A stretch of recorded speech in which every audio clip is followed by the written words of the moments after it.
All right, so my presentation is a remote camp pitch about education inequality. The schedule is very bare bones, but it would essentially follow the summer remote camp schedule, and it would include icebreakers and free work activity time in addition to presentations and such. So it takes place over 3 days. And yeah, since it is only 3 days, Saturday and Sunday would be, for the most part, or actually it would be all day. So yeah, anyways, the workshop goals is essentially for students to gain a comprehensive perspective of education inequalities in a global context. And the main emphasis of this camp is to show these inequalities exist in both developed and underdeveloped or developing countries, because I think when students think of SDGs, they tend to think of only underdeveloped countries, and that's a risky misconception because they exist in both contexts. So yeah, by learning of prevalent and persisting overlaps, they can basically engage with these issues and produce viable solutions. And so the end goal of the camp is to, and this is just a random idea I had, so open to suggestions, but the end goal of the camp is to essentially create their own NGO or nonprofit organization that focuses specifically on a global issue of their choice. So the presentation can include their name and logo, their mission statement, their goals, why they chose to focus on this particular issue, if there was any personal reason why they did so, and potential solutions and ways in which they can achieve the goals. And this could possibly bring in, I know Elena, they did a art presentation, but this could bring in elements of artistic freedom. And then you could also bring in financial component if you wanted to think about fundraising and ways you can allocate aid and such for your nonprofit.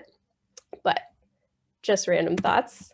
Okay, so Friday consists of required presentations. So the 2 required presentations would be developed countries versus developed countries, and what are the implications and considerations when thinking about the 2.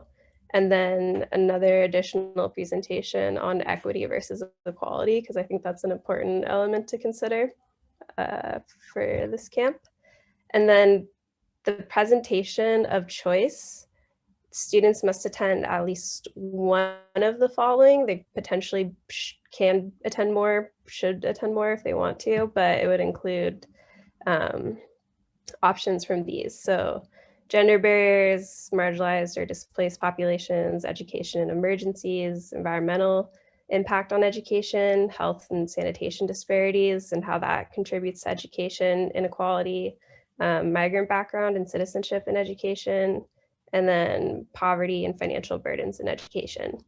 And again, the emphasis is that each of these presentations will include an example from a developed country and then a developing country to show that they're prevalent in both contexts.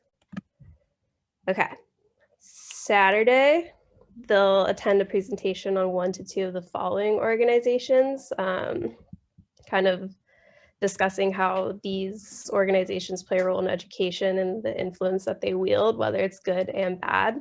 I think it should include the good and the bad, but that would either be on the EU, the World Bank, OECD, the UN. So like under that umbrella falls UNESCO and the UN, UNS, UNCNR, I think. The JICA, which is the Japan International Cooperation Agency, just because that's kind of topical in the situation, and then NGOs. So after attending one of these presentations, the students will then examine and discuss specific initiatives that shape education outcomes. So like the World Bank has an initiative called the Adolescent Girls Initiative. So they would look at something like that and then use that to find inspiration for solutions of an issue of their choice. It can be an issue from the list like that I mentioned before, or they can make their own issue, or not make their own issue. They can bring in their own issue as long as it relates to education and quality. And then Sunday, they will present their issue / their organization, then have a Q&A with their peers.